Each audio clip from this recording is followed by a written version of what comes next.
So, Rebecca, I don't know if I've ever been as excited as I am today, and I don't know if I've ever seen you as excited to sit in this chair and talk with me about a topic before. I mean, this might be the greatest day of my life. This might be. I mean, it's Pride, and as we're recording this, who knows when it'll come out? But yeah. I've gotten to spend the last. So you asked me to do this 2 weeks ago. Yeah, I was watching the show Ultimatum Queer Love, and about halfway through the first episode, I was just like, oh my God, I have to have Rebecca on the show to talk about this for so many reasons. One, I don't even know if Rebecca watches reality TV, and I just think it would be hilarious just to see her watch it. I mean, do you watch reality TV? I don't. I barely watch any of it. I've never been able to watch a full series. Yeah. And this, so you asked me that question, and it was already like a bomb had gone off in my therapy practice. Like this, it was all any of my queer clients were talking about. Oh. And then you asked me, and then my teenager came home like in a fury talking about it. And I was like, it was like a bomb went off in the queer community. There's something about this show. It's like you already know if you're queer or if you really hang out with queer people, you already know all these people in a way in which shows like the L Word or something, those characters seemed kind of they were like not anybody you actually knew. Like they were sexy, but like these people are so real. You already know them. You've got the butch that can't stop crying. You've got the femme that insists that she's the hero, but potentially she's the villain. Like all of these characters are so archetypal. So I'm guessing you're talking about Lexi there at the end? Actually, I was talking about... Vanessa? No, I was talking about Yoli. Yoli, okay.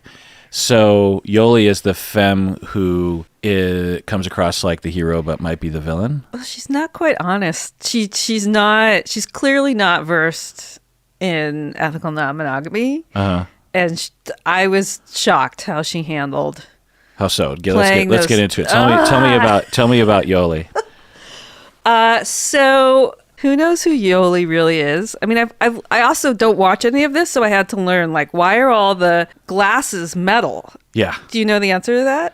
Yeah, I mean, because of continuity. Right. Yeah. Right. So I didn't. And also, I think it's a branding thing for the show at this point. Yeah. Yeah. So I am stepping into all of this. So not only am I watching reality relationship, which is like you're the international expert on it. So I'm watching all of this for the first time. Yeah. I mean, that's why I wanted you to watch it, because I'm just like, welcome to my world, Rebecca. I was like, oh my God.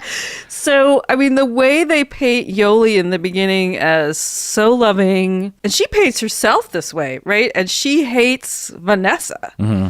And she makes Vanessa out to be the villain, but then she's the one playing Mal and Xander against each other, or not even letting Mal know how much Xander is in her heart. Right.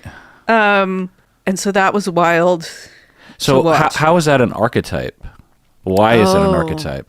Why is that an archetype? Well, queer love is big.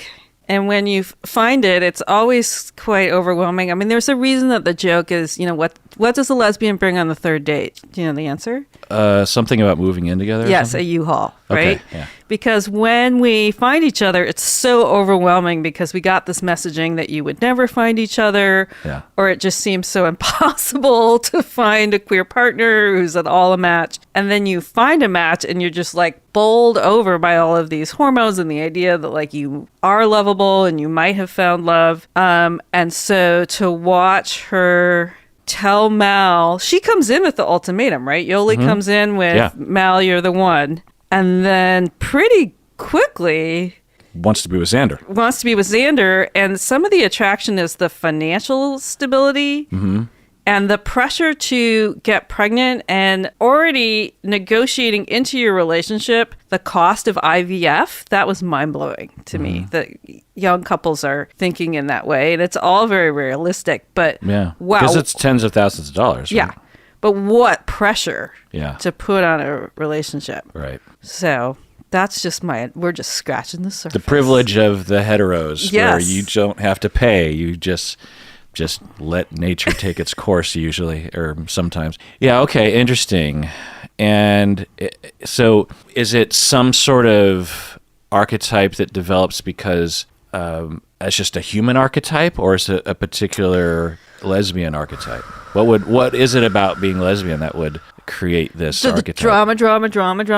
I don't know what it is about the queer world. Maybe because straight people can like dissipate more into the world. There's more anonymity. And queer people, we see each other more and we know each other more, and the accesses that we can connect are more, right? I mean, that was the crazy part of the show, was when you realize the producers could pair any of them with any of them, right? Yeah. So that first episode, I don't know what I'm getting into. So I'm like sitting there trying to take notes, and halfway I'm just like, I can't keep track of all the possibilities here. I had to like throw my pad away because I was just like, God, how are they going to pair all these people I love up? that image. You sit down like you're on an assignment, and you got your reading glasses on, and you're calmly taking notes, and you're just slowly getting more into it, watching the television. And then all of a sudden you're just like, fuck it, give me a glass of wine. I need to sit back and just take this in. That's pretty much what happened. Except for me, it's chocolate. Okay. So what about Lexi? Was Lexi in that camp as well? I'm just curious. So Lexi is so classic. I mean, the way they paint Lexi, she's the most privileged, right? We meet her. It was interesting whose parents you met and whose friends you met. So with Lexi, I think she's the only one that we meet both parents, and they're clearly still together. Maybe, yeah. And she's just, they're so stable and they're so loving. Yeah. And so, of course, talk about secure attachment. Yeah. Lexi is so sure of herself. Yeah. Sure that she's made the right choice. Sure of her partner. Sure of her arguments. Right. She's always right. She knows who's bad. She knows who's good. Yeah. And Lexi doesn't have to see a lot of complexity in people's lives, because for Lexi, and the last episode when she talks about like, we're living on the East Coast, we're living on the West Coast, and I'm like, Lord, who's financing that? Okay. So there are definitely some archetypes in the queer world of like, income can be quite, you've got people who are kicked out of the house. Yeah. And you've got people who are trust fund folks all kind of mashed together. And Lexi for me was definitely like, that kind of trust fund kid. That's just like, of course she's so confident because there's always going to be that financial backing. So in the hetero community, maybe because there's more of them, they can stratify more on class, whereas in the lesbian community, you use this crunching together motion with your hands. There aren't enough people to stratify as easily. Is that what you're saying? Yeah, I think there's much more mixing between economic classes in the queer community. Yeah. Because there has to be. Yeah. And you see, and maybe an openness as well to right. Why are you here? Yeah. And it's really making me thinking about this woman that I knew tangentially in New York, whose parents were very wealthy and literally said, we will give you your inheritance now if you renounce your queerness. Right. Yeah. Like, whereas I mean, maybe in the straight world, those things are talked about, but in the gay world, that stuff is really on the table. Mm-hmm. Yeah. So what do you think of Vanessa? What did I think of Vanessa? So it was Vanessa and Xander. Right. And Vanessa was the one that everyone disliked in the beginning. Yes. So have you interviewed Vanessa yet? I know that it has been reached out. No. Okay. Yeah. Do you plan to? I'm not sure. Okay. We'll see. So through social media, I was reached out to with an offer for you to interview her. Did I tell you this yet? I don't think so. Okay. So there are people out there in Vanessa's camp who want her to not be seen in this way. Yeah. I just had this conversation with a client that there are lots of ways to be gay. And one way, it's like very sensual and sexual, and I call those like second chakra people. It's like sex, drugs, and rock and roll. It's like pleasure focused, and it's great. And then you've got people like Lexi who are like way more, I mean, I'm sure Lexi's very sexual, but it's like very intellectual for her. So that fight that comes up about whether fingering is sex, was super interesting to me because for some lesbians, hands are not foreplay. It is the main event. Mm-hmm. It's in the baseball analogy, it's home plate. Yes.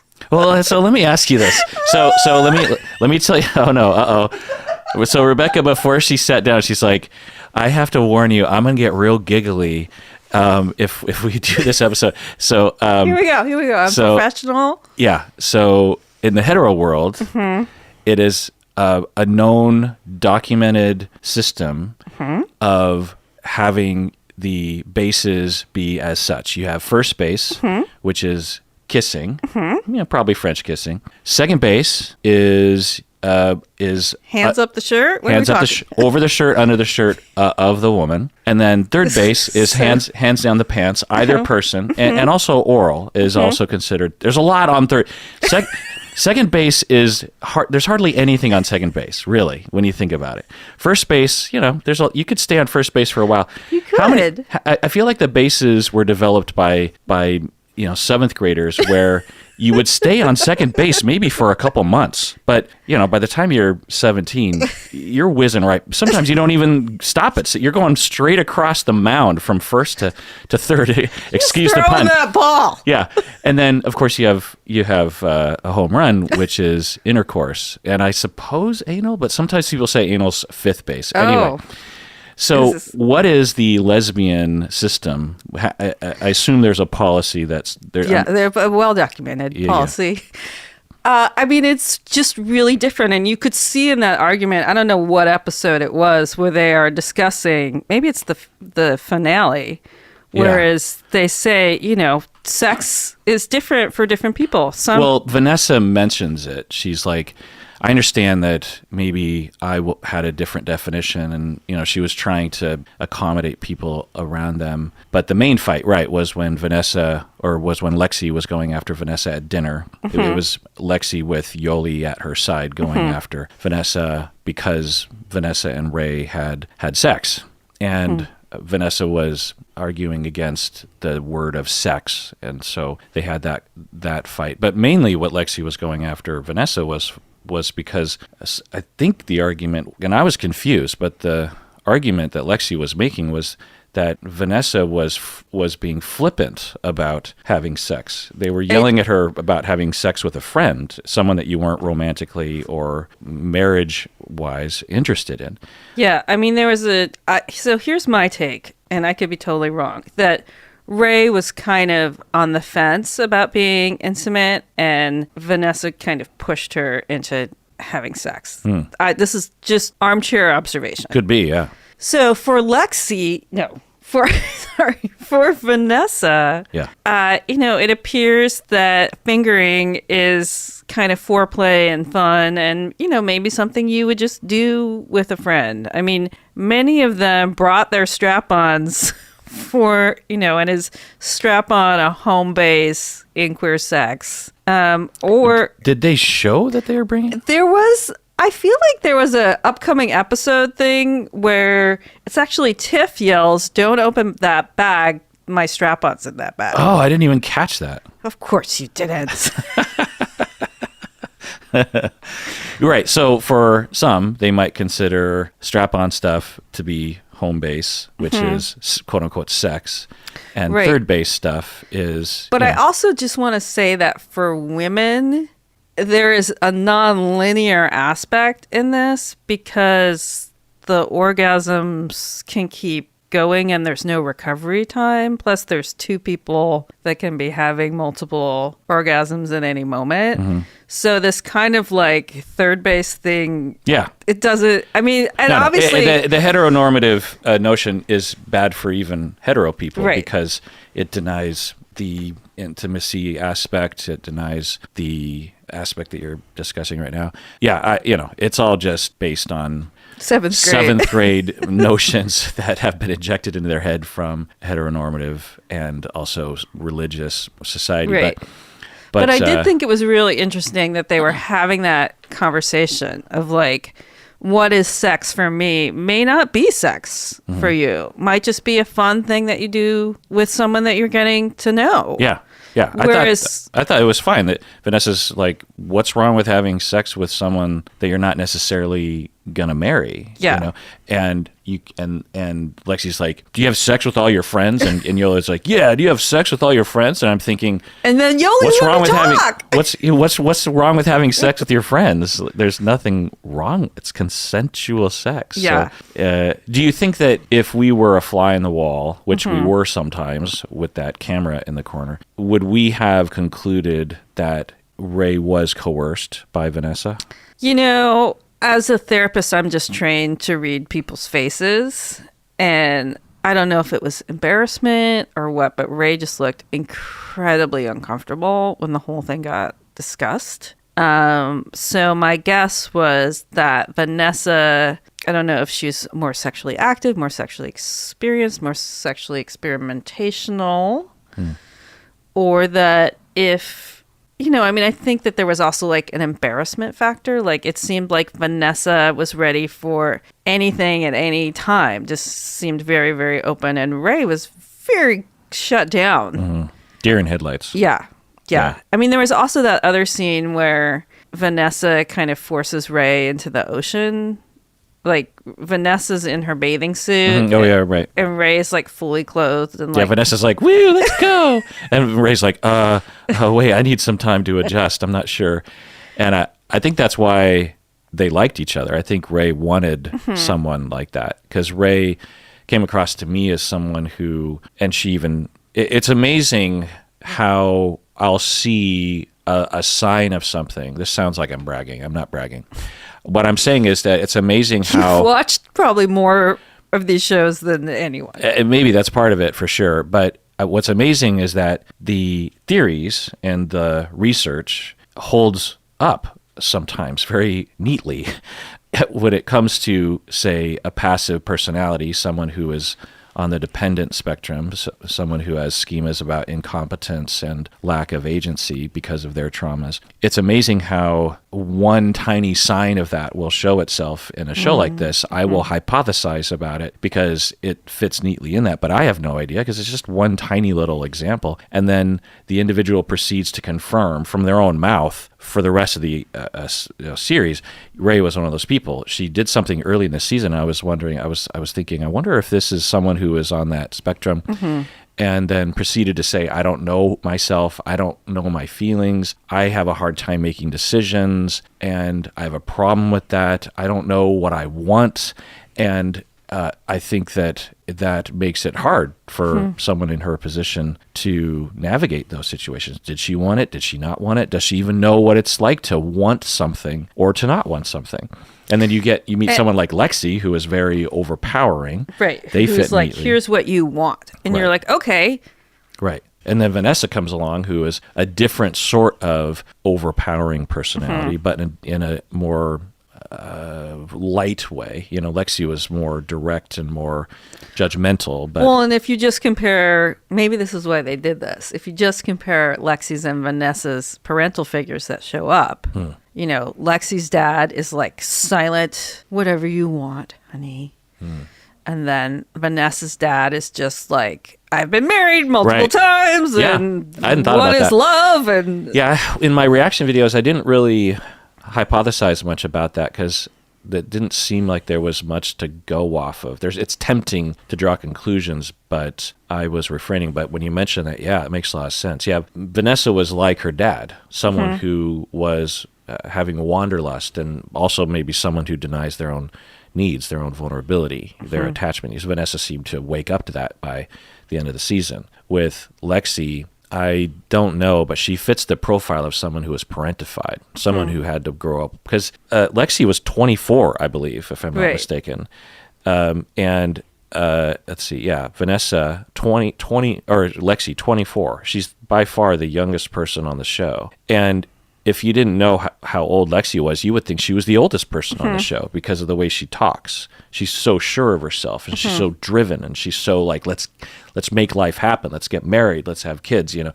And how she talks down to people when she feels like she is in the right. But she's 24. And why would someone at that age have that demeanor with such a shaky foundation? Well, it's because you're forced to grow up fast and you don't have the wisdom to back up what you're talking about. You don't have the experience to analyze the situations accurately. That's the way it looked to me.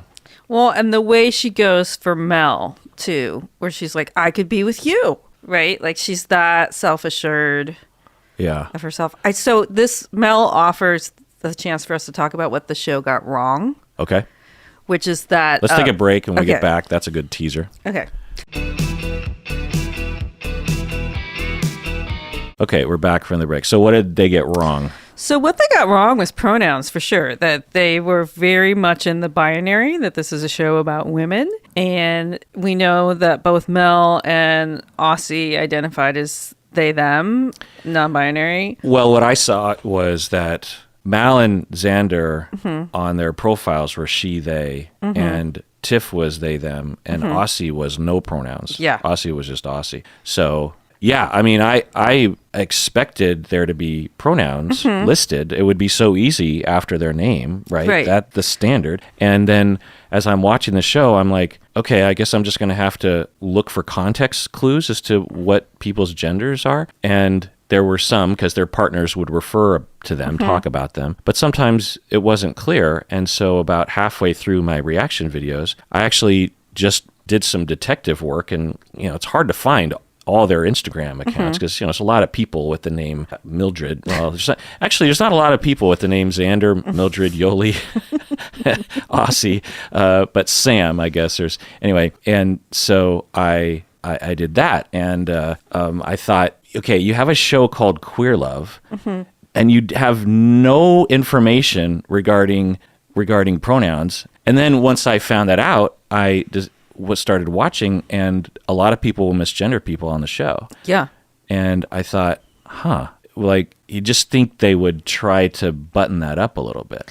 Well, so rumor is in the queer world that it was the producers who really wanted to do a show about, quote, women, and locked it down and were like, we will not be doing a non-binary they, them discussion. Oh, God. I mean, that when you say it out loud, it makes total sense. Because, I mean, I can imagine, who knows, but I can imagine the creator thinking, look, we're trying to sell this to the entire world and to people in Kansas and people in Seattle. So we have to be as bland and as non-triggering as possible. And those people aren't ready for pronoun talk. They might be ready for gay talk because they've been living with Ellen for 25 years. So let's take it slow with them or something. I could see a scenario where that would be a decision to make more money, essentially. Yeah. Yeah. But it's really a missed opportunity and a missed opportunity. I mean, what's super interesting was so does Tiff identify as Masc or Butch? I only heard the word Masc, but I heard people referring to others as Masc. Okay. I don't remember how Tiff identifies. Okay. So, but Mal definitely identifies as Masc, and that's again. So just for folks who are out there and don't know, when I came up, the term Masc wasn't really present in the. Can I tell you my little completely outside journey with this? When I heard them say Masc, I thought, what's that word? And then I thought, well, maybe there's a mask that people wear. And then they said it again, and I actually paused the video. I'm like, mask. And I didn't want to Google it. Plus, I didn't know what to Google, like the word mask. And then I thought, oh, masculine. It must be masculine, like, because contextually it must be masculine. And then I thought, I took that, I guess, with that. And then as they used it more frequently, I thought, oh, yeah, that must be. I didn't even think of it as another word for butch. I thought it was maybe. Well, and it's different. Yeah. To me, the connotation of the way they were talking was that it was in the direction of butch. It was like half butch or something. I don't know. But so tell me. So this has been the center of my research on this episode, is to get to the bottom of when Masc entered the queer lexicon to describe AFAB, assigned female at birth people. And so I have gone deep. I contacted the Lesbian Her Story archives. You've gone deep into the Masc world? I've gone, yes. So this wasn't a word that you had heard in your circles? This is a word that I had heard, but I am of my generation, the term was butch.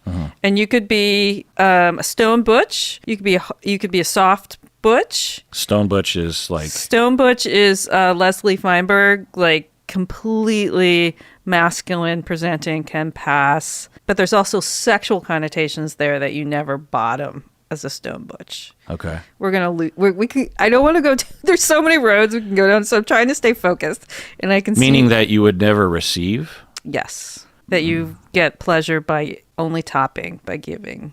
So, and people were reminding me of all kinds of terms, like bulldagger, terms that don't get used pretty much anymore. So, but when I was, butch femme was kind of the dynamic. Bulldagger is referring to the type of person. Like Leah Delaria is a bulldagger. Like in men's suits, presents as masculine haircut. Or bulldyke is another term. Okay. But we're trying to stay on Masc, and it's really, really hard. So thanks to the Lesbian Her Story archives in New York, they wrote me right back. And they were talking about how when Masc first appeared in personal ads for gay men in the 60s and the 70s to denote that you were not feminine presenting. You could pass as straight. But I had to ask all my friends and all my clients and everyone, when did Masc enter the queer, non-binary female lexicon? And everyone agreed. Everyone said about 10 years ago. This was really interesting. But I was like, when? How? Why? And my friend Casey, who is trans Masc in Portland, said that for them, and identifies as they, them, it had to do with personal ads for them. That it used to be masculine of center, MOC, used to see that. Masculine as what? Masculine of center. Of center. So there was also in the 70s, there was androgynous. Yeah. Right? There was kind of that plaid shirt, bowl cut look. But masculine is different. It's more dress shirts, slacks, shorts, loafers, like all of these clothings that are traditionally associated with male presenting. And you see it with Mal in that awesome open shirt with no bra underneath, right? Okay. It's like my identity is very masculine presenting, but there's like but I am not denying the fact that I am female in any way. Okay. Although Masc people do have all kinds of gender affirming surgeries and are on hormones, it gets very complicated. So Casey was saying that in order for personal ads to work for them when they met people, they had to start including the word Masc to get people ready for how there was nothing, quote, femme or womanly in their presentation. That if you were going to hang out with them in public, you were going to hang out with somebody who was flexing the gender spectrum. And that's just the truth. And for not them. butch, is that what it's saying? It's not a replacement for the word butch. It's not a replacement. It's another presentation. Yeah, so butch is even more presenting as male. Okay. Someone's gonna, and everyone's gonna argue with this. I mean, this is like the hugest subject. I mean, literally, I've had like hour-long conversations with so many different people because this stuff gets everybody going, and everybody has a nuanced perspective of this. But that definitely for the generation under me, I don't know if anybody's using butch is not as popular as Masc. And therefore we heard it all the time in the show. And it was just really interesting. I also think it's really interesting in terms of honoring the word femme, because femmes used to be kind of taken for granted. And I feel like now they're much more exalted as like their importance in the queer community and what they offer. Because when I was younger, butch was like, everybody wanted butches. And now I definitely felt like in this show, like femmes had equal ground and were like no much more important or lesser than butch. But we treasure our butches and our Masc. Like that is not a simple life, right? I mean, and those are the people that are actually most attacked, is those people who straddle gender like that. Yeah. But I thought it was very interesting how butch femme all the couples were. Although, What do you mean? all right, I gotta bring up. Okay, so let's roll call. Butch femme roll call. So Lexi and Ray are a femme couple. Yeah. Yoli is femme. Mal is Masc. Tiff, God bless her crying heart, and her dog is Masc. Their dog. Their dog. Mildred is femme. Xander is Masc. No, Vanessa is... Right, Xander is Masc. Vanessa's femme. Aussie is trans, I think. Trans-masculine. Sam is femme. Did I make it? Yeah. So it's kind My of... impression was Aussie is still exploring. That was my impression. It seemed... I've had clients who had that kind of life where they have, a lot of parents, regardless of culture, even in liberal enclaves like Seattle, don't adjust well when their kids come out as trans. But when you have parents like, I believe, Aussie's parents, they're really not okay with it. And there is a value within Asian communities that you just never cut your parents off. That's just off the table, that you will never draw a boundary with your parents. You'll never have a chosen family as an Asian, Australian, I believe Aussie is.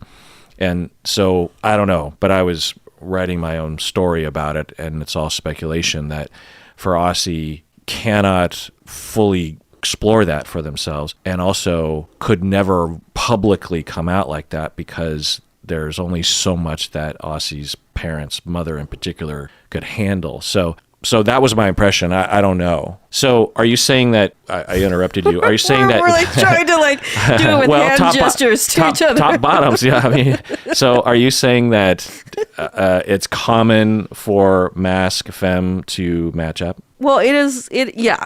I mean, there's of course, people, everybody matches up in every direction, but there is a special place in the queer world for butch femme relationships. It is probably the most presented in queer literature. And then if you go back to like the 50s, there's such a history in gay bars of butch femme relationships. I think the book is called Slippers of Gold or something. Does that come from an internal preference, or is that trying to is that still adhering to the heterosexual model? I mean, that was the argument in the 70s, is that it was adhering to the heterosexual model, and therefore it needed to be cast away, and that's why everybody was androgynous. But it didn't last very long, and it came back even harder in the 80s and 90s, that butch femme became even more popular. Yeah. I mean, we define our, gender. Like we dress in the ways that we want to be. And in queer culture, you can say so much with how you dress.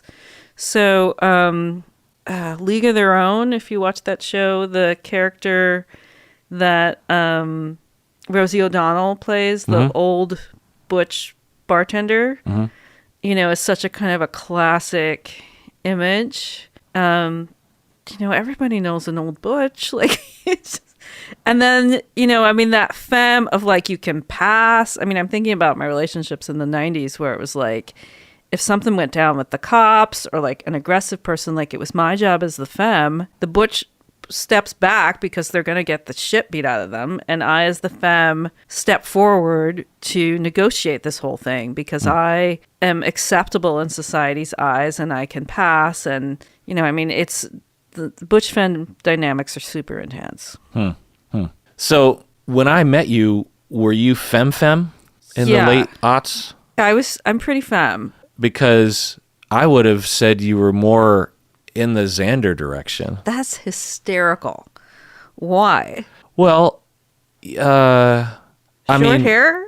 Was it the hair? I guess, but Was it the pants? I never wear. I rarely wear. Like Lexi is femme, Femme. and, Yeah, and Ray is femme. That's known as high. The term is high femme. High femme. Okay. Double femme. That's my term that I came up with just now. So femme has a lot of range, I guess. Right. I mean, I am femme presenting, but I also am rarely in a skirt or a dress. But I am. I'd say you're more femme now, if I might, than when I met you 15 years ago. Yeah. I had a young child, and I was like, how I presented was much more stressed. Well, also at the university, right. I'm guessing you have a certain way of dressing or walking. Yeah, but I always wear slacks. I don't wear heels. I rarely wear lipstick. Like, those are all high femme qualities. But if you put me next to a Masc or a butch person, certainly I would look femmier. Right. And when it's time to dress up and go out, I am high femme. Yeah, you dress in dresses and stuff. Yeah. So, who was your favorite person? Oh, let's tease that. We'll come back from the break. Okay, so you asked me a question, which I'll answer after you answer my question. Okay. Who's your favorite? And Mal. Mal's your favorite, yeah. Family favorite, too. Hands down. Yeah. E is obsessed with Mal. They call him the greatest person that ever walked the planet. Yeah, I don't usually think this way in terms of favorites and least favorite, but I was continually impressed with Mal's differentiation and compassion and care. When it really came into focus when Yoli, Mal's partner, was struggling with some feelings, new relationship energy, as they might call it in the non-monogamous world, with Xander, and Yoli would go to Mal and say, I am having some feelings for Xander, and I don't know what to do with them, and I want to be with you, but I feel like I need to have some closure or something with Xander. And Mal would say, okay, well, this isn't fun for me, but you do, you got to see this through. And, it makes me want to cry just thinking about it, because it's so rare for these shows to have that kind of love, for non-monogamous, I guess it reminds me of all this polyamorous work that I've done. That's the queer energy too, of like, there is a way in which we are loving to our ex-partners are family. We also cut them off. I mean, you also see like, Tiff and Mildred, where it's just pure fire and that thing needs to end. But, I also know countless exes that are still in each other's lives. And yeah. And so I really thought that Mal was a stand-up person. Who was your least liked person? It ended up being Yoli. Interesting. Why? Because of what you were talking about? Because she was so dishonest with herself and I felt like she was playing Mal. I heard, asterisks, that Mal cheated on Yoli before coming on the show. Okay. Does that change anything for you? No. Okay.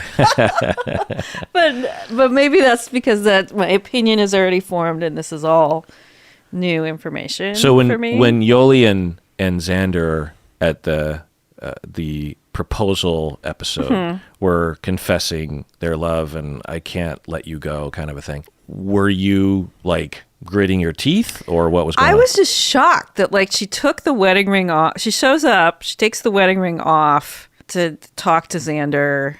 Like it felt like she wasn't being honest, she was being flippant with Mal. Yeah, or just she's really playing all sides here. And like, just how much can you get away with?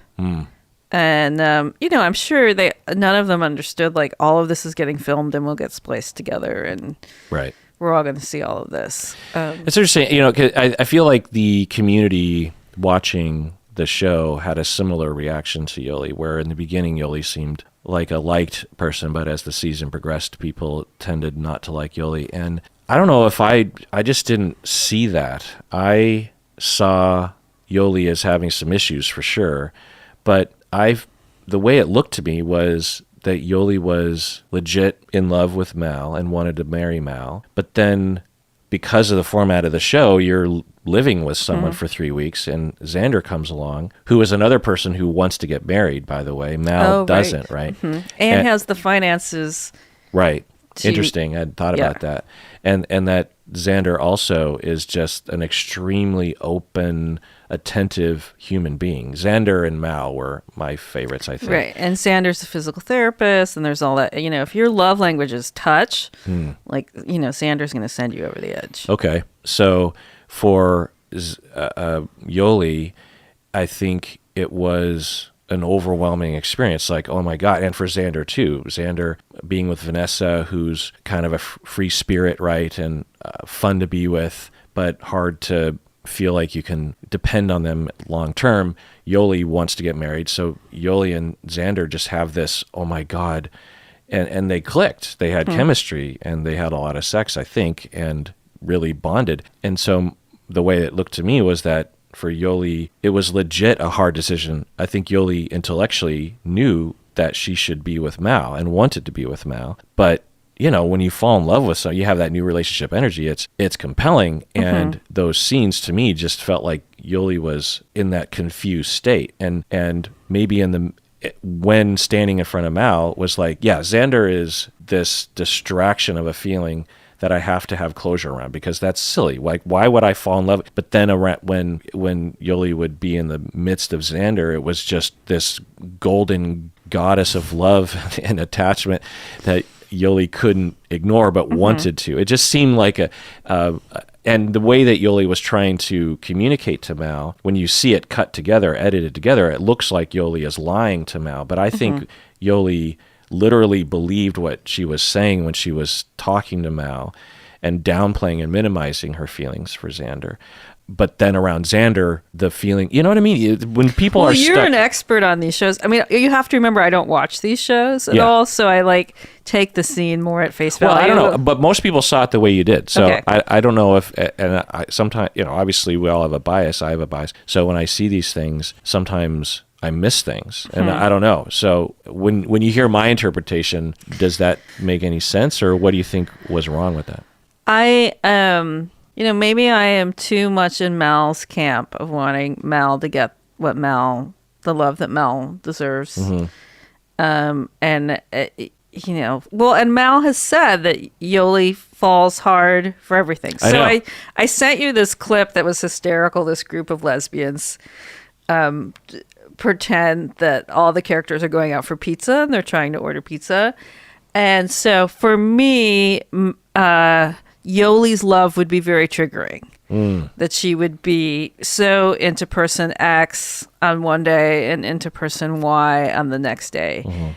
I couldn't partner with someone like that. Yeah, kind of love bomby in a sense that they shower you, and then you're like, oh, I'm secure, and then boom, they're with someone else. Yeah, that would be... Yeah, it was weird that Mal, before going on the show, said that.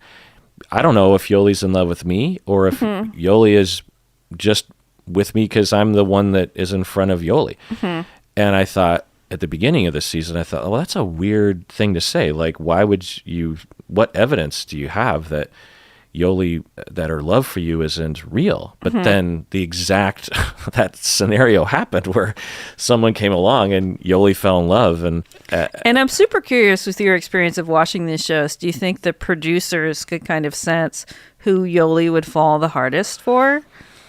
Good question.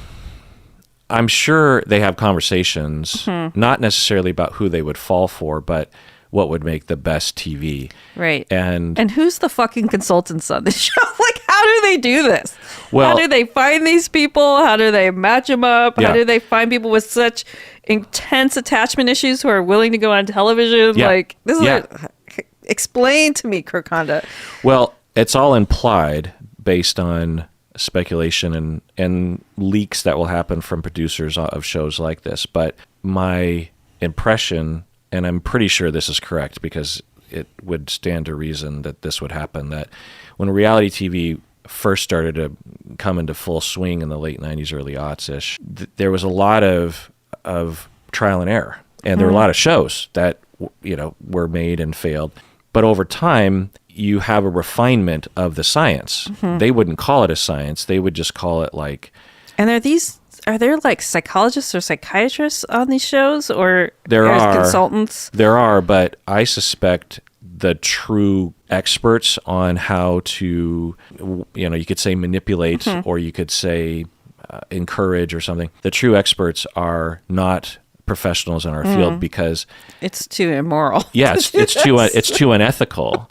And also, we don't get trained on how to manipulate people. Right. So marketers and capitalists, by the nature of their business, get trained on how to manipulate people, advertisers. And so for these folks, I believe that certain experts, and there's probably a mentor, an informal mentorship program that happens, because it is truly an art form, I suspect. Not only the selection and where to find these people, because the way it seems kind of random. They're often reaching out to people on Instagram these days.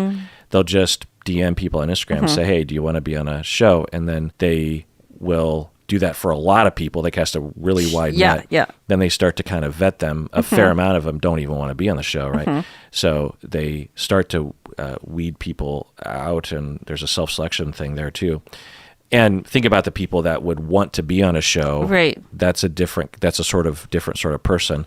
And so then this other set of skills, and I'm guessing they have people that are good at one thing and not another. Another set of skills is, how do you get them, once they're on the show, to talk and do stuff? Like one of the tactics that I've learned from, I can't remember her name, is it Charlene from the Shandy podcast?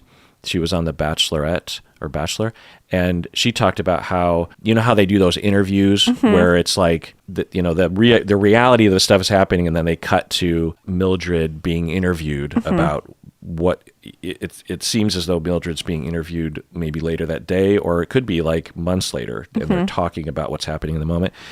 The producers will ask questions. They're trying to get an answer or a type of answer. They want either dramatic answers, or even they're looking specifically for a very particular answer that they want to engineer from the cast member. And if you don't, as a cast member, provide that answer up front, they will continue to ask you questions, and they'll keep you in that seat, possibly for hours and hours. And then they might bring in other interviewers and say, okay, well, we're not really getting what we're looking for. And they're not explicit. They're not saying, I want you to say X, Y, and Z, but you eventually, through trial and error, or you just kind of know what they're... Right. You need to get out of the hot seat. Right. It's like you're being interrogated, right? All I need you to do is confess to the crime. Right. And eventually you're just like, fuck it. I just want to go to bed. I confess I killed them, or I confess I'm in love with so-and-so. Can I please just go to bed? And at the same time, you can never claim that you are coerced, because, it takes a long time to interview people. That's what the claim will be. And they have these really elaborate contracts that say, if you talk shit about us, we will come down like a ton of bricks on you. If you ruin our show for us, then we will sue you for millions of dollars. And we have obviously an unlimited legal fund to come after you, and you do not. So I think that that's what's happening. At the same time, I think shows have a different degree, and then there's the editing process. So that's another process of how you actually manipulate just the data to make it look a certain way to have a story. So and at each phase, it requires different skills, and different shows have different amounts of that manipulation, in my opinion. Shows like Love is Blind and Ultimatum have a low degree of manipulation. There's definite manipulation, there's documented manipulation, and flat out just lying to the audience, but it's fairly low. Other shows, like I would say 90 Day Fiancé, is in the middle range somewhere. And for those in the audience interested, You have to write a book on all this. Darcy and Stacey, in the last couple seasons, I would say has a high degree of lying, essentially. And sometimes the producers will engage with the cast. They'll be like, we need to lie to the audience, because if you want to stay on the show, and we want to make this show because it's a successful show, we have to come up with drama. Is there any drama happening in your life? And they're just like, not really. And they're like, well, okay, then we're going to have to work together to manufacture it. So that's obviously a high level where you have the cast and the producers actually, what do you call it, conspiracy to lie to the audience. And you can tell with Darcy and Stacey, for example, the last season, there were some scenes where I was just like, this is ridiculous. This is so obviously not real. And anyway, so That's my long answer to that. Well, I mean, did you sense there was any kind of shenanigans happening to the cast? I mean, so the dramaticness of attachment styles. So actually, of all of the argument styles, I mean, I have been an Aussie. Like, I have just packed my bags and walked out. And I was thinking, like, did they know that was their attachment style before they brought Aussie on the show? Right. Or was that just like gold for them that developed? Because one of the comments that I got from folks who do tons of queer relational community education was that they were really bummed that the show was so dramatic and that, you know, can't we show queer healthy relationships? And I was like, I don't think that's the point of the show. But to have these, you know, to have a Mildred who like admits that there was, you know, a domestic dispute and she spent the night in jail, you know, and, you know, is like reviewing her ex's Amazon account. Like, right. I mean, all of these things. Do you think this was good for the community, the show? For the people in middle America who might not have much contact with these folks? Do you think it was good? I think the dialogues that have happened, I've never seen fervor like this in the queer community about a show. So I think it was good because we both saw the best and the worst of ourselves. And the dialogues and the conversations I've had with people have been the most interesting I've ever had. Meaning like a mirror? Like a mirror, like in that way. So I just listened to your beef episode. The way that you were talking about how it was nice to finally see just regular Asian messed Americans. Up. Yeah. I mean, there was a way in which I felt like my community was so represented. Did I just make up a word, represented? Yeah. The way that there were 3 dogs on the show, there was a way in which I saw myself and my community and the worst parts of us and the best parts of us and the diversity of us. Right. I think that there's a progression. At first, when you start to represent, it's kind of nice to have a hero, someone that you can look up to. And then once that's out of the way, then you want the nuance and you want the full range, the bell curve. From my outside perspective, I think it's a wonderful thing for LGBTQ people, for queer people. It's obviously not the only thing, and it's not this huge leap forward, but I think it is a bit of a step forward in that this show, the Netflix reality TV shows, Love Is Blind, Ultimatum, are some of the most watched reality TV shows of all time. And to have queerness be so normalized and so nuanced. You have people like Mal, you have people like Xander, you also have people like Vanessa and Lexi and Mildred.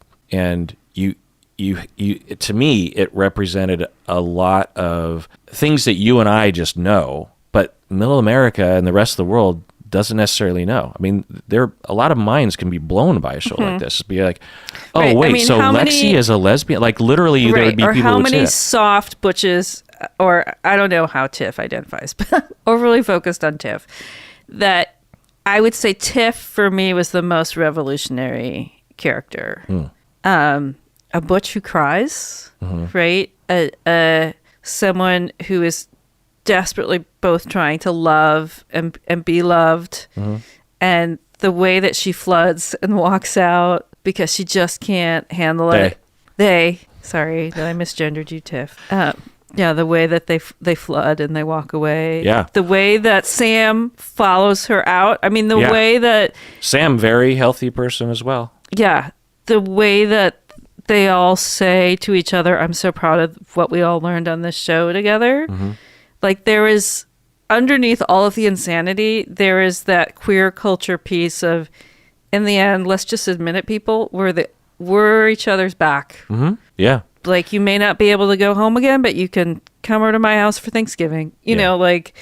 what do you think of Mildred? What do you think of Mildred and Tiff? There was a lot of talk about Mildred, because there was that revelation that she put out there that she was arrested for domestic violence, intimate partner violence against Tiff. And we didn't hear much more than that. And actually, there's a video that Tiff put out that I have yet to watch where Tiff just discloses a lot of stuff. So that should be out there. And I believe Tiff in that video is talking about being a victim of intimate partner violence.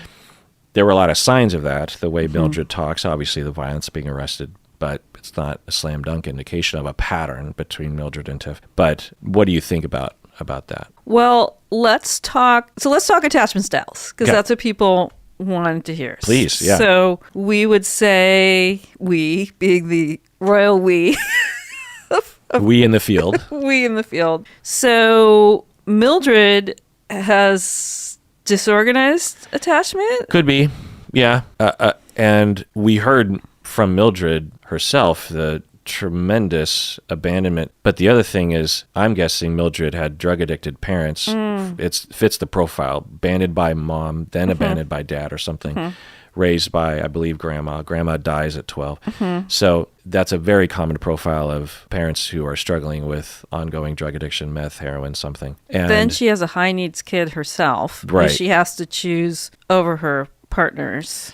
Right, but the damage was done when Mildred was 5, I suspect. And so disorganized attachment would, and also when you have drug-addicted parents, it's not that they're just absent. They often will abuse, and they often bring in other people into the household that will abuse the kids.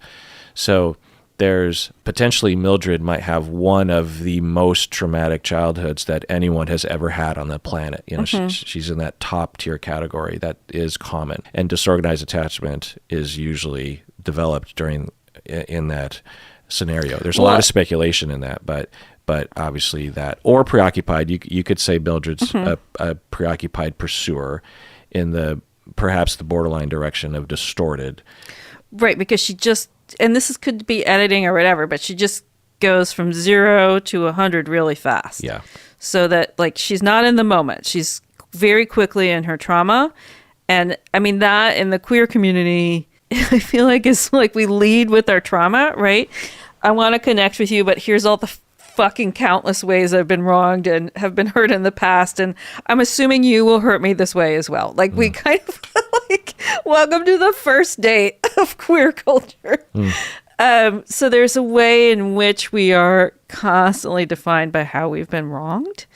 And it's hard to let your guard down and be soft. So Lexi's the opposite of that, right? Secure attachment. She's just like, why won't you love me forever? Well, I don't know if Lexi's securely attached. I think Lexi comes across that way, but the way that Lexi was acting, she didn't seem to be regulating very well. And she had some of the most out there distortions. Now, maybe it's just youth and privilege, but to me, Lexi looked like someone who was neglected, someone who had to grow up way too fast.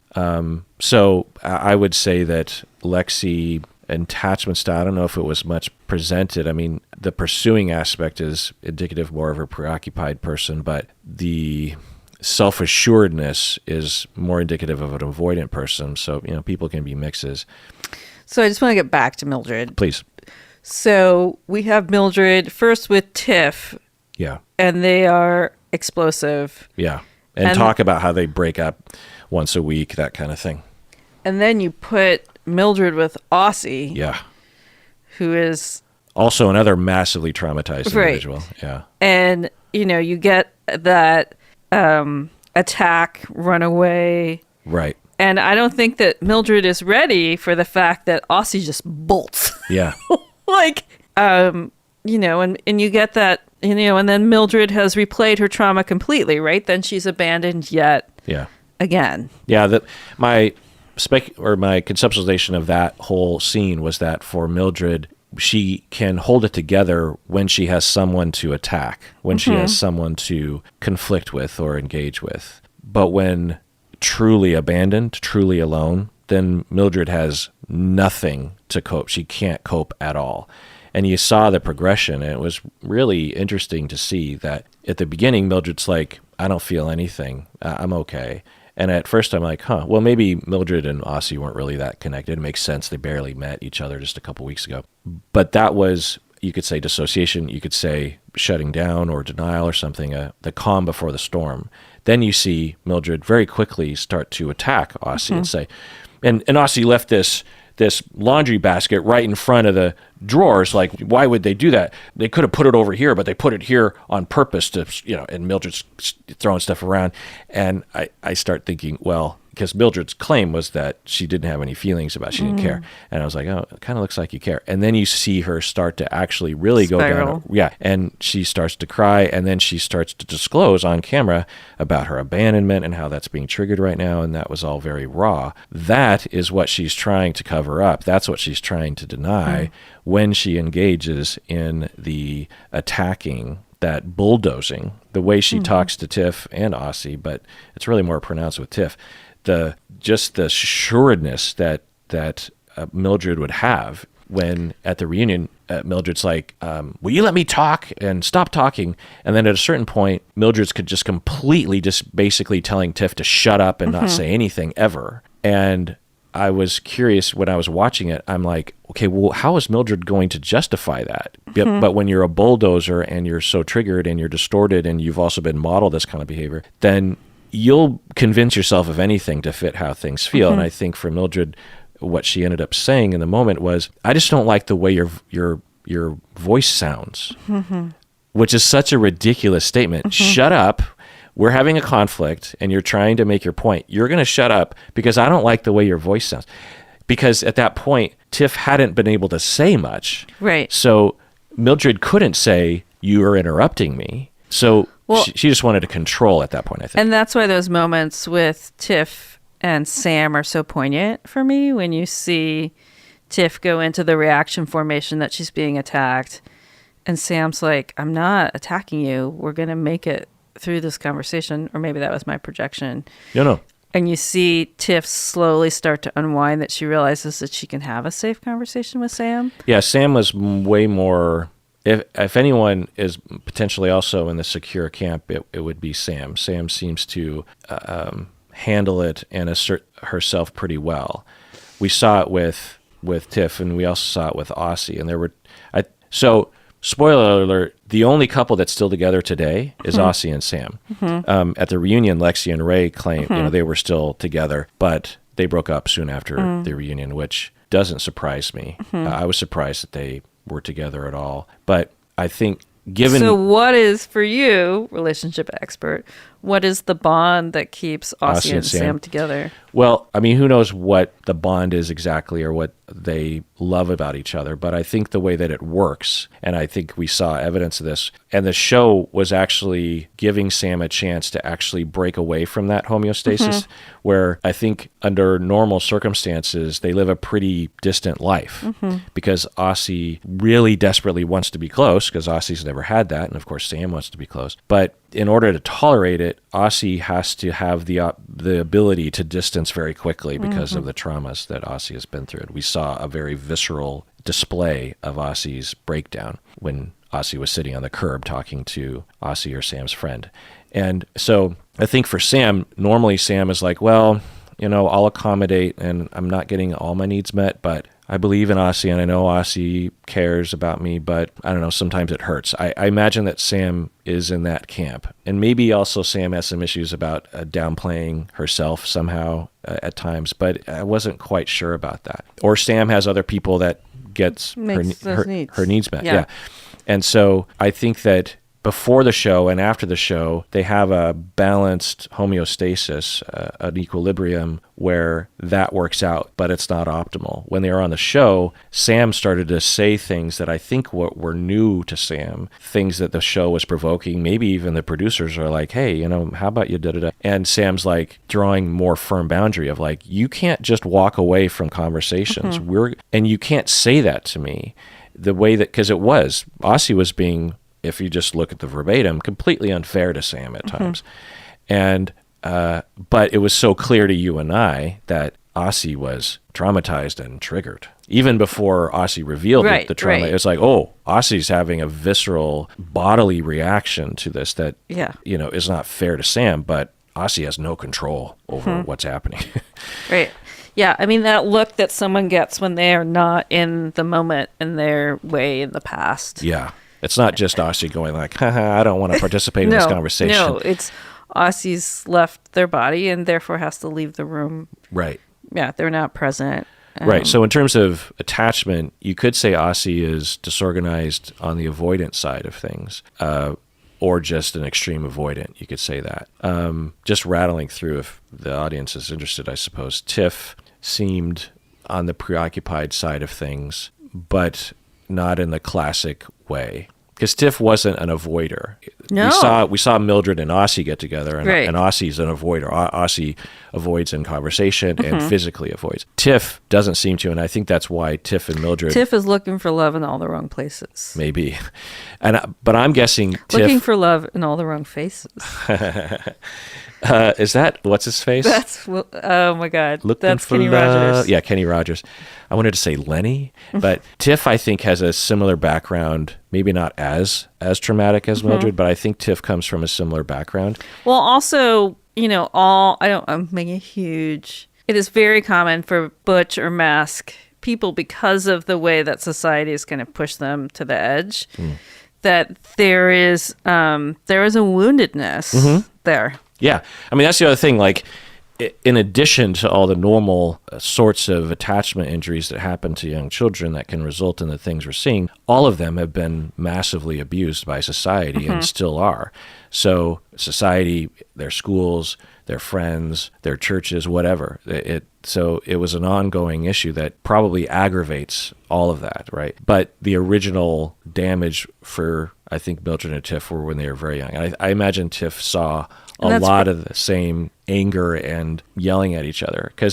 And that gets people in that trauma bond, right? Where it's like, although it's awful, it is familiar and they can tolerate it. Right. Yeah, you could see that. And you could see how Mildred and Aussie might have bonded along those lines, maybe even in an unspoken way. But Aussie craves a partner like Sam, right? Who's endlessly giving. Right. Whereas Tiff is Mildred is endlessly rejecting. Yeah, and pursuing, and won't accommodate at all. Mildred showed, at least in the edit, zero accommodation. Tiff would accommodate Mildred sometimes. Well, maybe there was one moment where Mildred actually softened a little bit. But anyway, just rallying through. Ray looks avoidant. Lexi looks more preoccupied-ish. What's Xander? Xander looks secure, actually, with a dash of deer in headlights. Because Xander would look avoidant, but I don't think in terms of attachment, Xander would avoid. Xander seems a little reserved, right? But that can look like avoidant, but I think when there was intimacy in question, I don't think Xander would run. But also in Xander, I don't know how they identify as butch or Masc or trans, but they are also incredibly private. Right. Much like Ray, they're a hard fit for the show. They're not going to give a ton away. Right. Yeah. And it's interesting to see people on the show in front of the cameras say, yeah, I don't want to talk about that right now. Aussie was like that too. Could we talk about this another time? So Xander, I would say, and Mal seem secure. We heard from Mal saying that their parents are still together, which is, not necessarily here nor there, but is a tick in the column of a stable upbringing for Mal, and there seemed to be a lot of evidence of that. Probably not without its strife, as anyone's life could have, but, the foundation was set for Mal and Xander, I think, in the first few years of life. Vanessa, I think, is a kind of a classic self-centered, narcissistic avoidant, not in the narcissistic personality disorder level, but someone that was neglected by a free spirit of a dad or by circumstance or whatever. And for Vanessa, she had to rely on herself, and she had to deny her needs of intimacy and shut herself off from that. Because, we saw as soon as Xander said, I think I'm having some feelings for Yoli, before Xander and Yoli are even together, Vanessa melts down. If she's such a free spirit, then you would think she'd be like, oh, okay, well, fine, have your fun with Yoli, everything's great. But Vanessa was faced with what's just below the surface, which is a deep sense of, I hate myself and no one's ever going to love me. But also to get your nipples pierced at the beginning of a relationship, like no one's touching those nipples for like the next 2 months. That was like a very interesting moment of like, stay away from me. Yes. Yeah, it's like those things are going to be pussy and gross, and like no one's getting near those. Like this is such an interesting first act in your new relationship. It's funny, I hadn't even thought about that. But yeah, I mean, I had my ears pierced in the late 80s, and earlobes are probably a lot easier to heal than a nipple, I'm guessing. And so, yeah, it gets pretty gnarly for a while, particularly if your body doesn't agree with the metal sometimes. Oh, yeah. No, it's not an easy healing process. So it's like, that's super interesting. That like, I don't know if the producers encouraged her to do that or what, but it definitely made a statement about what kind of intimacy she was going to be having. And then she's definitely the top in her relationship with Ray. I don't know if that's always the case for her. And have we defined topping and bottoming on the show? I don't think so. Okay. So because in queer culture, and now it's common in straight culture or SM culture, that there's no clear, it's not always obvious what's going to happen. Disconnected from your gender presentation is who you will be, as my friends have said, behind closed doors.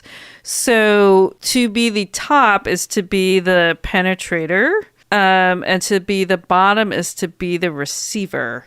Does it also carry with it certain vibe aspects? Like if you're the top, you're also the initiator and the driver? Potentially, but then you get Yoli identified as a power bottom, which means that she is probably receiving and demanding what she receives. I see.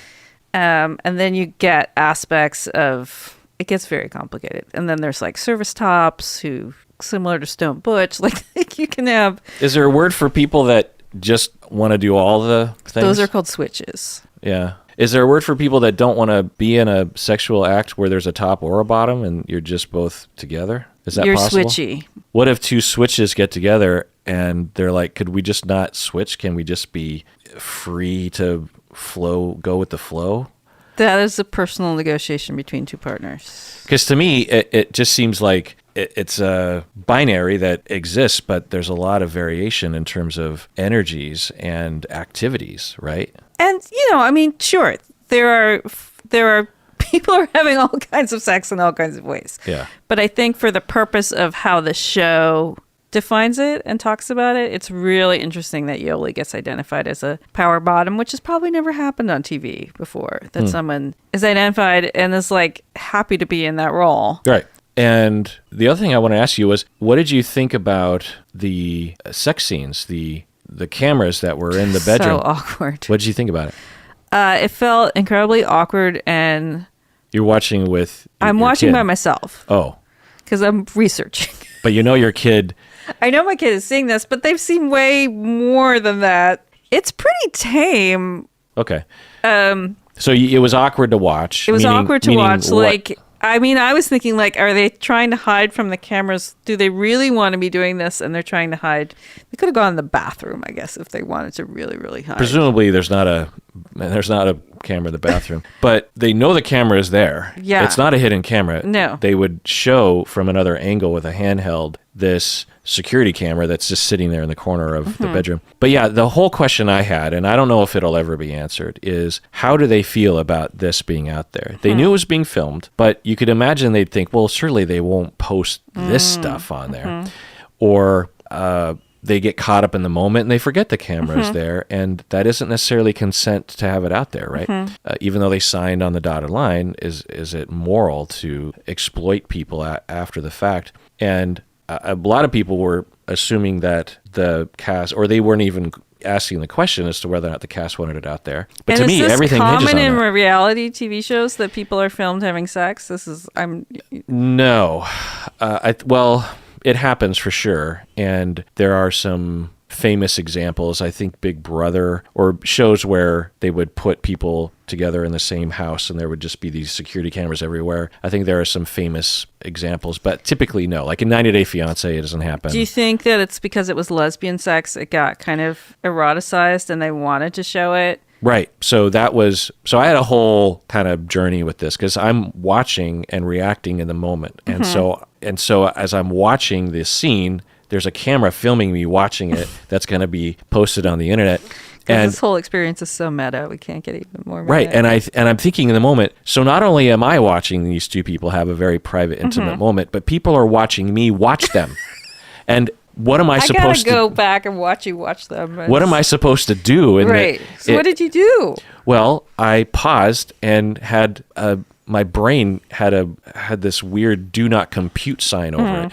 And on one hand, I was like, well, we don't need, and I didn't know how detailed it was going to get. You know, it didn't get too detailed. There's one particular detailed scene between Xander and Vanessa toward the end of the season where it was daylight. They were having like afternoon sex, afternoon delight, if you will. And it was pretty obvious what was going on. And Vanessa was in the throes of ecstasy. Now, I have to go back and watch this. I mean, Which is funny for me, like that scene didn't stick at all. So obviously for me, it wasn't like an exciting lesbian sex. well, you weren't watching while the internet was watching you watch it. You know what I mean? And so anyway, I paused and just rambled, and I'll just summarize. On one hand, we don't need to see this. It's okay if it's not out there. 2, sex positive. It's fine if it's out there. We see murder and death and a lot of other things on television, and we don't bat an eye. But somehow, when it comes to sex, it's disgusting. And what about the children, quote unquote? And 3, I'm thinking, is this? It feels like it's more. And then 4, than other shows, even Ultimatum. Right. I mean, that I would say, like, let's objectify lesbian sex. Let's show more of lesbian sex because it is eroticized, and I am not surprised that they appeals to everyone. You know, trying to pull the men into it. But then 4, am I just thinking it's more because I'm not used to seeing lesbian sex on television, and it feels unusual, and thus I'm focusing on it more. You know? I'll just say I'm having a complete somatic reaction, although I feel very calm. My shoulder is tensing to the point where it is like in pain. So I guess I feel how often lesbians are kind of exploited and sexualized. Yeah. Just because there's like, we would take a man's sexuality, we would hold it to a higher esteem, we would protect him more. Whereas, you know, women were just like, you know, just show it all. If there's no man involved, what's the problem with showing it all? They're just objects anyway. Right. Yeah. Right. So I don't know. And then at the end of the day, I'm like, well, but this all hinges on the cast members, because I could see that. So, you know, the assumption would be the cast members wouldn't want it out there, but we can't assume that. There's a possibility that the cast members are like, I actually was getting off knowing that I was being filmed. Not only that some camera monitor crew is watching us, because that's happening live, by the way. And 2, that the whole world are going to watch that actually enhanced things for me. That's why we did it in front of the camera. It helped. And I love that. That's a thing. And that, or you know what? I don't really care. In fact, it's not my favorite thing in the world, but I also want it to be normalized that women have sex with women, or queer people have sex with queer people. And I want that to be out there. So, you know, I'm glad that it's out there.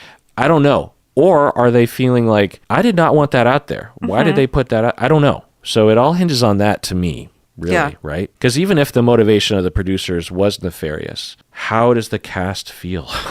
Yeah. And, you know, you've got different, so back to my different chakra levels, you've got different levels of sex drive on this show. Some people are not going to be able to go 3 weeks without having sex. Some people could easily, I mean, when you watch Sam and Tiff, and it's like, it's clearly, at least what gets represented in the show is it's very platonic. They could easily spend 3 weeks together. It's like a buddy comedy, right? Like, it's not sexual. And then you get characters like... They would be a good, like, odd couple. Oh, my God. I really want to see this road movie. The Felix two of them. Felix and... Yes, the odd couple. Yeah. Right. I mean, I really want to see them on the road, like, learning about themselves and being open to have rough conversations. Yeah. Yeah, I would say Tiff became one of my favorites in the end as well. Yeah. Tiff, you can call me cry anytime, Tiff. I'm here for you. Yeah. I have a soft spot for butches who cry. And we both love dogs. I would love your dog. Do you love big dogs? I love all dogs. Okay, You've seen me. Your well, dog, my favorite moment, we've had a lot of gracious, fabulous moments, but one of the best ones was we are up in the driveway and Stacy's coming towards us and she lets both dogs off the leash. And you're like, come here, Leah. And Leah runs straight to me. And I was like, that's right. Leah knows I am a dog person. I'm 100%. A little dog person. I'm a little dog person. I'm a big dog person. I'm really good with dogs. Yeah. The crazier, rescued, most damaged dogs. Those are my people. Like, in fact, I understand rescue dogs better than I understand people. Totally. Yeah. So the question that you might have answered earlier, but I just want to drill down on it a little bit is, in the first half of the season, how much did you like or dislike Vanessa? Because everyone hated Vanessa. I knew I was supposed to hate Vanessa. Yeah. And as a contrarian, I was curious. Ooh, I like that. Yeah, I mean, I would not be in a relationship with a Vanessa type, but that kind of freewheeling spirit of like, let's have fun. I mean, she is very familiar to me. Mm-hmm. I knew why she was on the show, but I could not buy in to her as the villain. Okay. Yeah, it's interesting because the cast members, many of them, I mean, clearly Vanessa did some pretty awful things. Like that scene when they're at the choosing dinner and Vanessa's mouthing "fuck you" to Xander. Remember that bit? Like, what'd you think about that? I mean, so no amount of drama is shocking in the queer world to me. Like the fact that we are like awful to each other, loving to each other. So like, if you see that, you think, well, yeah, Vanessa's having a moment, but behind that is a good person, because that's my experience with people like this. Or Vanessa runs at that level of drama, and is anything she's going to do surprise me? No. Okay. That but you mama- can still like her? That drama mama. There's still some redeeming qualities? I would not. I just had a sense that she was not going to be the person that was going to tweak me the most. Okay. And that was confirmed by Yoli's ambivalence? No, Yeah. or double attachment, or I don't know. Flighty attachment. Yes. Flighty love. Yes, that for me, I can handle a Vanessa. But you can't handle a flighty love. A Yoli is going to piss me off. Of like, at least stay inconsistency. Yeah. This is, born... Vanessa's very consistent. Right. Born the year of the dog. I think you were also born the year of the dog. True. If you are inconsistent with me, I just have no time. Like Yeah. if you're... Dogs are consistent. Dogs are consistent. Sages are consistent. Capricorns, we are the wet mop. Are Sages consistent? Sages are very loving. Oh. Are you a Sagittarius? Yeah. No, my best friend Zoe from 5th grade is a Sagittarius. No wonder I always liked you. I'm so glad I'm a Sag, because no one ever talks bad things about Sag. No. They're just good people. People, like, they'll say things about, the Geminis and the Capricorns and the Leos, but I'll never... What would they say about the Capricorns? Capricorns are stubborn, Sticks in the mud. aren't they? Yes, stubborn? we're sticks in the mud. But I only hear that Sages are like, I don't know, just nothing ever negative. Yeah. I suppose. So anyway, but my mom was a Gemini. My mom was a classic Gemini, but then also my best friend is a Gemini. So I have this thing about Geminis. quick side note. Okay. So you What are we even texted supposed me- to be talking about? you texted me that, because everyone knows your mom died. Yes. And we talked a lot about that and the complications around everything. And, I guess as an update, because you only have a couple minutes, you finally wrapped up, and it took a lot of paperwork and a lot of wrangling and a lot of emails and a lot of phone calls to wrap up her estate, to sell the house. The house is sold, I should say. The estate's not wrapped up, but at least the selling of the house, which was a huge task. Right. And the possessions, you went to the house, and you and Eli went through everything. And with Casey, the trans Masc. Friend of yours. Friend of ours. And you also were throwing stuff out there like, hey, who wants to buy this? Who wants to buy that? And there were 2 pieces of art that... The 2 last items in her home. were... One of them is now in your home. Yeah. And when you texted it to me, or put it on Facebook, I think. Yeah, I put it on social media that there were 2. I got 2 items, people. Yeah. And when I saw this drawing, it's an etching. It's an etching, but it's a print, right? Yeah. Of an etching, and a limited print. Like there's only 50 of them apparently, and it has certification papers from the 80s. It's from an artist, Maya, I believe, Luciana Maya or something, and it's a drawing of Frida Kahlo as a young girl being held by Diego Rivera as It's the very father. And you provocative. can't see Diego's head because Diego's so tall. And it's very provocative, very... And her dress is covered in frogs, which is the symbol of fertility in Mexican culture. Interesting. And it's very thought-provoking. And when I saw it, I just said, I have to have that. It gives me Rebecca childhood vibes. And it's from your mom's house. Yeah. I grew up with... That would be a late teen print, but that print has been in my life for, I don't know, 40 years. It's a trip that you have it now. And it I don't know, like having a physical possession, art, your mom was into art. You're an artist. You're into art. There's a little girl. Frida and Diego. You're the Frida, and you always longed for your dad. And that your mom would even have something like this, and it's the last thing. And I don't know, like seeing it, I just like, I have to have it. And then it arrives and it's like 5 feet by 4 feet. And you're like, what have I done? Yeah, I think it's literally 4 by 3. It's massive. And it's actually heavy as well. It was expensive to ship. And when I showed it to Stacy, she's like, what is this? And I'm like, it just spoke to me. And she's like, you're not going to put that up in the house, are you? And I'm like, because it's kind of disturbing. It's disturbing. Yeah, but not like overtly. No, but it is, if you know the story. Well, I mean, so this is why when you said, I'm interested in it, I was like, oh my God, as a couples counselor, I mean, this piece, there are a few marriages that I think are more famous than Diego and Frida, and everything they went through, and the addictions and the infertility and the affairs and the art and the multi-country experience. And so I think for the work that you do, this is a fascinating print for you to have. Yeah. And I don't know much about art, but I know when it speaks to me, and it speaks to me through you and your dad and your mom and you and I and this office, and it's in the office. And anyway, and it means so much to me. I mean, all of her possessions are scattered now, and I can track what's in my home or what my kid took or what Casey took. Casey took a ton of the art, but beyond that, they're just gone. And now I want you to make a piece for me for my house, and no pressure, and it won't be that big. no time constraint.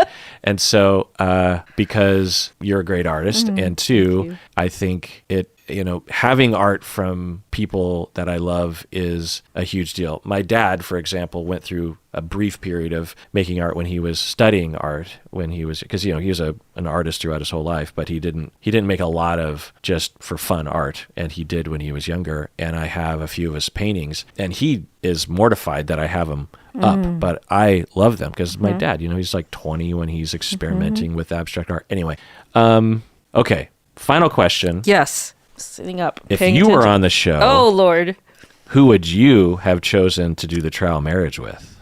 Oh, and why? Oh my God.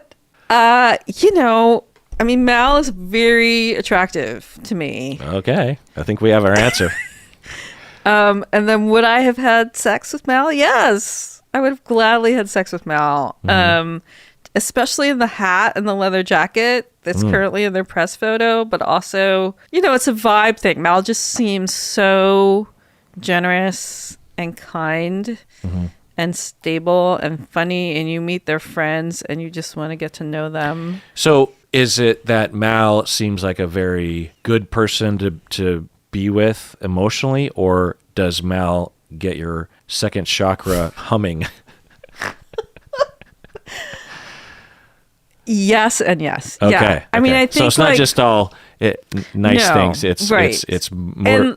And for me, how often have I seen a character like Mal on TV that is Masc presenting, like just that is a type that's really super attractive that I don't get to see often in the media. And we get to know Mal so intimately, and then their personality is so open and kind, and that's just so attractive. Okay. I did buy one of those hats, by the way. One of the hats that Mal was wearing? Yeah, I got one at DragCon, so I got my own inner Mal. Well, you're going to have to post a picture on Instagram when this episode drops. I will. But it's my own witchy version. I can't stop talking about this show. Let me just say, I'm going to miss talking about this show. No, this will not be the last time. So y'all, send in your questions, email them, put in the subject, Rebecca-sode Netflix or Rebecca-sode Ultimatum or something. Let's keep this going. I've done so much research and this has been so fun for me. And I want to talk about it more. Yeah. I'm on social media at rtext and I've talked to a ton of you there. It's been super fun. Thanks for all your comments, and I hope we answered your questions today. Or ask more. And people could are also so engaged. You could also note the questions that people ask. Yeah, regarding this, and all my and then bring them in, or text them to me or something. And then just for all my friends on Facebook, and I hope we got to your questions. I hope I answered it. I hope I did my community right today. This feels very personal to me to be a queer woman speaking about queer characters. They're not characters, they're real people. So yeah, and just that we're going to blast this out into the internet is very exciting. Yeah, I want to highlight that Rebecca comes across like a very self-assured, confident, capable human, and she is. And I don't know if I'd ever heard her so nervous about a topic. She was very excited to talk about it on a number of levels, but also was telling me before we were recording, it's like, so I just have to make sure that everyone understands that I'm not the definitive person. I don't speak for everyone, and I don't know everything, and I don't know. I've never heard you say that before, and so I think that this is a bit of a leap, into an area that is fraught, and there's a lot of trauma and a lot of potential for pain. And so if I don't do this right, I'm going to hear about it, right? Well, along those lines, don't be shy to Rebecca if you have praise, and recognize that Rebecca is taking a huge risk, and to honor that and to value that. Rebecca could have said, yeah, I don't want to get into it because I don't want to incur the wrath of people that are going to incur their wrath for me. So, do what you will, but recognize that Rebecca is in a vulnerable place of need. So... And if you don't, listeners, I'm going to come after you. Right. And what a huge... Also, Kirk, thank you for this opportunity. What an amazing honor it is to get to speak about my community at a platform this international and this large. Yeah. This is... I think everyone was so excited for me to do this because for them, it's like, oh, someone who's actually in our community is going to speak to this thing. Yeah, anytime I get to email the Lesbian Her Story archives, I'm very happy. And everyone out there, until next time, take care of yourself because we sure like you and you're worth it.